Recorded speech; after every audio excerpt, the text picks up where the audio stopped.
There was just something about the 1980s. Neon lights, cassette tapes, and cars that looked like they could outrun the future itself. Every driveway seemed to hold a slice of that dream. Pop-up headlights, racing stripes, maybe even a spoiler or two. But here's the thing. Not every car that looked fast actually was. Today on Black and White American, we're flipping through the photo album of the 80s to look back at 11 American cars that looked ready for the racetrack but couldn't outrun a minivan. 1. Pontiac Fiero, the little mid-engine mirage.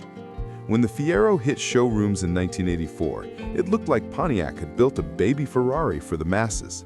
Sleek, low, and mid-engined, the Fiero was the stuff of teenage dreams. But under the hood, a sluggish four-cylinder that made more noise than horsepower. It handled like a go-kart, sure, but it couldn't keep up with the cars it resembled. By the time Pontiac finally gave it real power in the late 80s, its reputation had already crashed and burned. 2. Chevrolet Camaro Berlinetta. All show, no go. The Camaro Berlinetta looked every bit the part of an 80s movie hero's car. Long hood, short deck, sporty lines. But this was the luxury Camaro, not the performance one. Instead of speed, you got velour seats and an onboard computer that looked like something from Star Trek. It was smooth, yes, but slow. The Berlinetta proved that sometimes even muscle cars need a nap. 3. Ford Mustang II, holdover into the 80s, the forgotten pony. The Mustang II bridged the 70s and the 80s, and it carried with it the burden of tough times. It looked like a sports car, but thanks to gas shortages and emission rules, it packed about as much punch as a lawnmower. By 1980, it was already outdated, a reminder of when style had to cover for speed. It may have looked sporty in its stripes, but the Mustang name deserved better, and thankfully, it got it a few years later. 4. Dodge Daytona. Turbo dreams, slow reality. When Dodge rolled out the Daytona in 1984, it looked like a wedge-shaped rocket.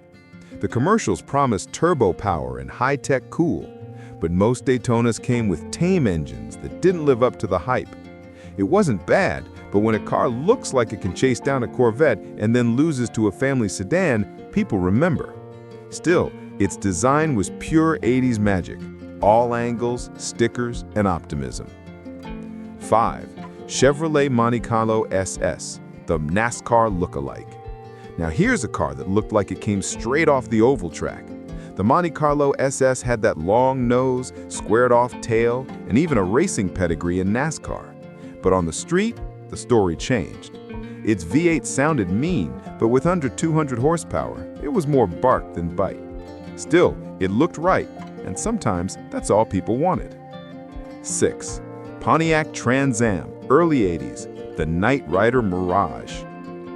If you grew up watching Knight Rider, you probably thought the Trans Am was unstoppable. Black paint, red scanner light, the car just looked fast. But the early 80s models were strangled with emission equipment. Even with a V8, they struggled to top 150 horsepower. On the outside, it was kit. On the inside, it was closer to a kitten. 7. Mercury Capri RS, the other pony car. The Mercury Capri was basically a Mustang in fancier clothes. It had bulging fenders and sporty badges that screamed performance. But for most buyers, the engine was small and sleepy. It looked ready for a drag race, but was better suited for a trip to the grocery store. The Capri faded out quietly by the mid-80s, leaving behind a few good memories and a lot of unfulfilled potential. 8. Chevrolet Citation X11, the hottest hatch that wasn't. When Chevy introduced the Citation X11, it tried to mix practicality with performance. It had stripes, spoilers, and wheels that whispered GTI fighter. But under the skin, it was a front-wheel drive economy car. It wasn't fast, and it didn't handle like the imports it wanted to beat. Still, it gave us one of the most distinct looks of the early 80s, a bold promise that never quite came true. 9. Dodge Omni 024 or Charger 2.2, hot hatch hopes. The Omni 024, later known as the Charger 2.2, looked sporty enough to star in a coming-of-age movie. It had 2 doors, racy decals, and turbo written just about everywhere. But most versions had no turbo at all. It was light and fun to drive, but calling it fast would have been generous. Still, it was part of that era's spirit, trying hard, dreaming big, and almost getting there. 10. Buick Grand National, before the storm.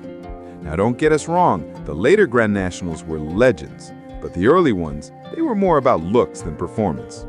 Dressed in all black with menacing lines, they looked like Darth Vader on wheels.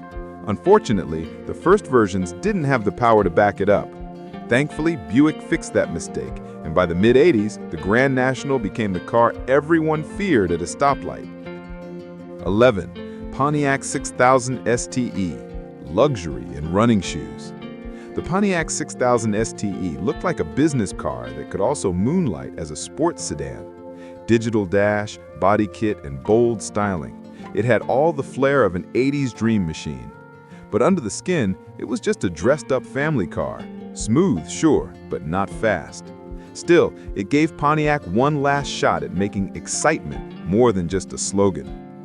The 1980s were full of promise, a time when even the slow cars looked like they could change the world. Sure, many of them didn't live up to the dream, but they sure looked good trying. And maybe that's the real charm of these machines. They remind us of a time when style, hope, and horsepower all raced together under neon lights. If you enjoyed this trip down memory lane, hit that like button, subscribe, and tell us in the comments, which 80s car fooled you into thinking it was fast? Until next time, this has been American Rewind, where yesterday always runs just a little bit faster than you remember.